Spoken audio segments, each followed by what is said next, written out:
যে বাংলাদেশের সবচেয়ে বড় দুর্নীতিগ্রস্ত প্রতিষ্ঠান হচ্ছে কুমিল্লা সিটি কর্পোরেশন। মাননীয় প্রধানমন্ত্রীর প্রতি আমি কৃতজ্ঞতা জানাই। তিনি সেই আস্থা বিশ্বাস নিয়ে আমাকে এখানে দায়িত্ব দিয়েছেন। তিনি জানেন যে হয়তো ওনার দোয়ায়, কুমিল্লার মানুষের দোয়ায় আমার হাত ধরে হয়তো এই সিটি কর্পোরেশন একদিন দুর্নীতি মুক্ত হবে ইনশাআল্লাহ।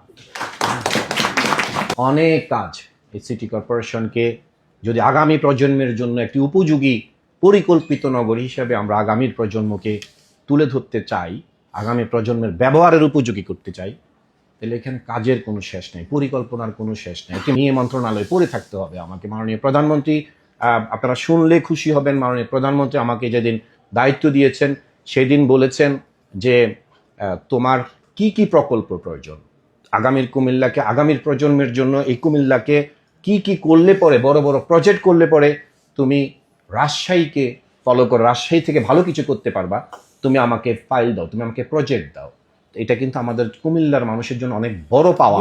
যেহেতু মাননীয় প্রধানমন্ত্রী আশ্বস্ত করেছেন এই কুমিল্লার মানুষের পক্ষ থেকে, আমি ওনার প্রতি কৃতজ্ঞতা জানাই যে তিনি আমাদেরকে আশ্বস্ত করেন। সেজন্য আমি একটা মনোবল পেয়েছি যে আল্লাহ তাআলা যেহেতু মাননীয় প্রধানমন্ত্রীর হাত ধরে আমাকে এই চেয়ারে বসিয়েছেন, আমি কুমিল্লার মানুষের জন্য কিছু করতে পারবো, তিনি আমাকে যেহেতু আশ্বস্ত করেছেন। এবং আপনার